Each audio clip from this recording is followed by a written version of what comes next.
Greetings everyone. Today we're going to talk about tragic events that marked a turning point in human history and continue to spark deep debates. We'll be discussing the bombings of Hiroshima and Nagasaki, the first and only instances in history where atomic weapons were used in warfare. By 1945, World War II was nearing its end, but fighting in the Pacific Theater continued. Japan, though weakened, was still resisting. The United States, seeking to avoid a prolonged and bloody battle for the Japanese islands, made the decision to use a new weapon, the atomic bomb. In July 1945, at the Potsdam Conference, the Allies issued an ultimatum to Japan, demanding unconditional surrender, but the Japanese government rejected these terms. The decision to use atomic weapons was made to force Japan to surrender and to avoid the massive casualties that could have resulted from continuing the war. However, this decision was also influenced by the United States' desire to demonstrate its power on the international stage, particularly in light of the growing tension with the Soviet Union.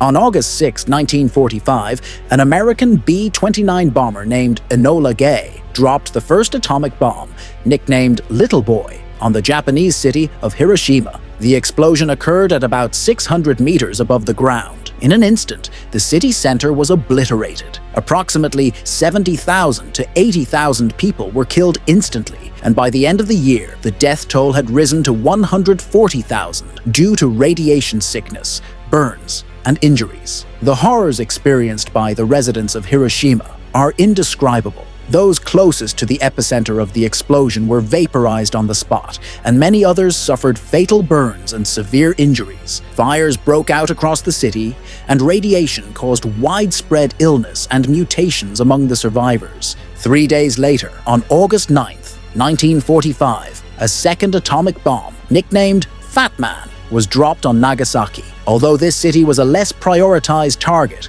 weather conditions made it the focus of the attack. The explosion was even more powerful than the one in Hiroshima, but the mountainous terrain limited its destructive force. Nevertheless, the death toll by the end of the year reached around 74,000 people. In Nagasaki, residential areas, industrial facilities, schools, and hospitals were all destroyed.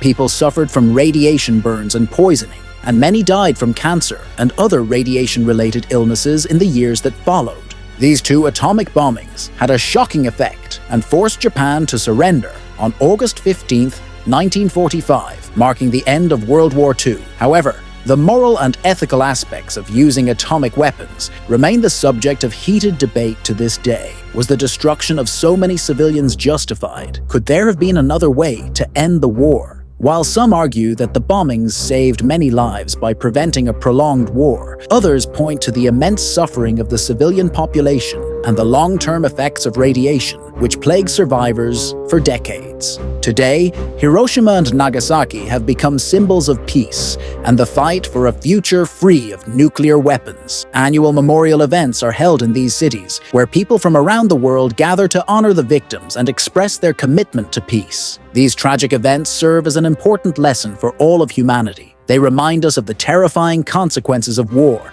if it escalates beyond control. May this memory help us avoid such catastrophes in the future and strive for peace worldwide. Thank you for watching this video. If you found it informative, please like and subscribe to the channel so you don't miss new episodes. Let us know in the comments what you think about the bombings of Hiroshima and Nagasaki. Until next time.